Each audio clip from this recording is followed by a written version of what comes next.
Welcome everybody to the Rock and Roll Podcast with Andy Rodriguez.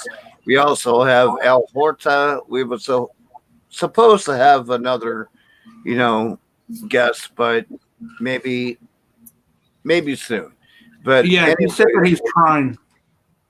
All right. Trying to get on. All right.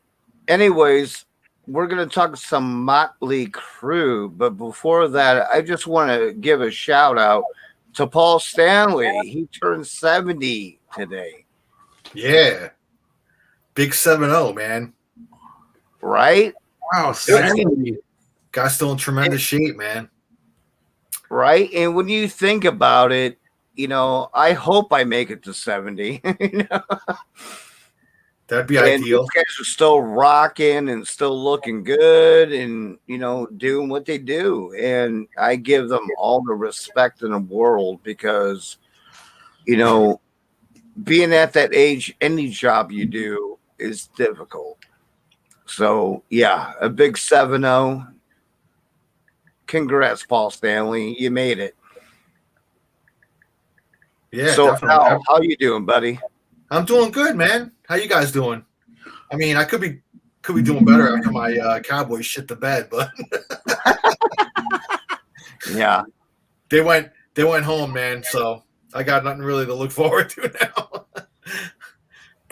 Anyway, we won't get into that. Yeah, there's no reason to. It's just another. I mean, it doesn't surprise me, to be honest, but whatever, Anyway, how you guys doing? How you doing, Andy? How you doing, Rob? I'm doing pretty good, man. Just hanging out. Waiting for this show because this show is exciting to do. Motley Crue has been one of my favorite bands ever since I was in junior high, and it's great to get all this going. So this is going to be exciting. Yeah, I remember getting into them through my brother. My brother had I'll get to it when I do the album ranking, but my brother had a cassette that got me. He was kind of like my gateway, my brother, so whatever cassettes or albums he had, I would listen to them, when I was a kid. So, and he had a Motley Crue cassette in there, and when we got to it, we'll talk about it. But this is in the 80s, so it was the peak years. And like when they started to get big and stuff, here we go. Here's our fourth. Hey, RC. There you go. Hey, guys. RC here. Hey, buddy. Yeah, take off your coat. Yeah, enjoy. Hey, RC, brother. Hey, RC, this is Al. Al, this is RC. Hey, RC, how you doing? Nice to meet you. Nice to meet you, Al. Doing great. Thanks. Where are you located at? I'm in Houston. Oh, okay. You're in Andy's part of the world, right? Yes. I have three guests from Houston. We have RC, we have Andy, and we have Lewis when he is available. Very cool. Cheers. Let's talk Motley Crue, man. Let's go. All right. Let's go. All right. Who's going to go first? Are we going to go like this? Well, I guess the host goes last, right? So, Andy, I guess maybe you. All right. Let's go. I mean, I can let's start. go Andy, Al, RC, then me. Okay. All right. My number 9 album for the band, it's going to be an album that was very unlike them. All the way, throughout the whole album, even though there was a single on there I really liked called Afraid. I love that song, Afraid. So I'm going to go with Generation Swine as my number 9. Generation Swine. But Afraid, I think it comes out on other compilations right now. And it's a cool track. But the rest of it is just very uncharacteristic for what you're looking for. And even if they tried something new, it just didn't work for me. Generation Swine. So that's my number 9. Yeah, I'm gonna agree with you on that one. That's my number 9 as well. I remember, but I did like this song "Afraid" too. I remember seeing the video on MTV, and Vince was back. Even though when I get to that album, I was a little disappointed actually. I mean, they were doing good with a certain other singer, and I really liked the album that he did. But obviously, I know why they brought Vince back. It's the original band. It's money. It's just, I guess, what the fans were wanting or whatever. So, yeah, Afraid was cool. They were going for that sort of industrial sound on this album, and I don't know. I think they fell flat.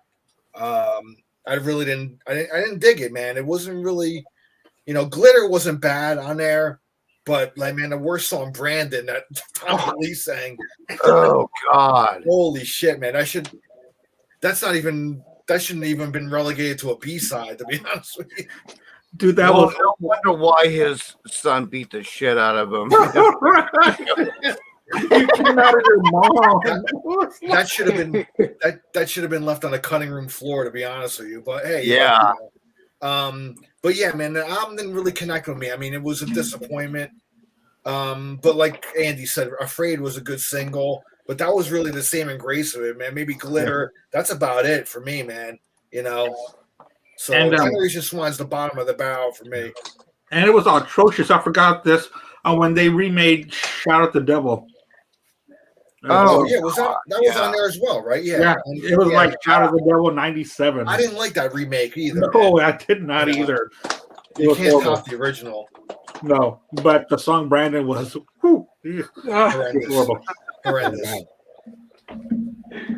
KRC, it's your turn. Yeah, for me, Generation Swine is probably number 9 as well.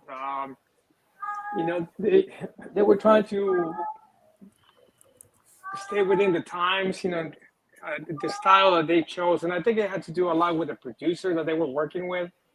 I think his name is Scott Humphrey. And that guy was involved with some of the other artists of the time that were, coming up with modern rock and a little bit of that grunge style. And he wasn't liking what Mick Mars was playing, his style. And I remember reading I think about he was, I was excited that Vince was coming back to the band. I was excited for a new record with him.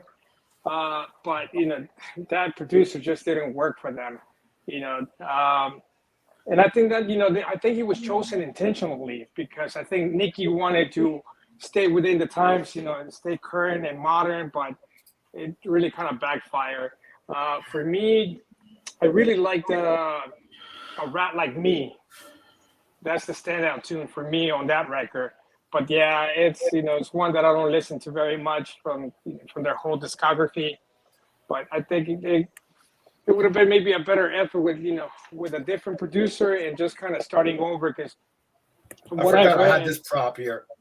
Yeah. Some of the material that's on that record, Karabi was working on that with them.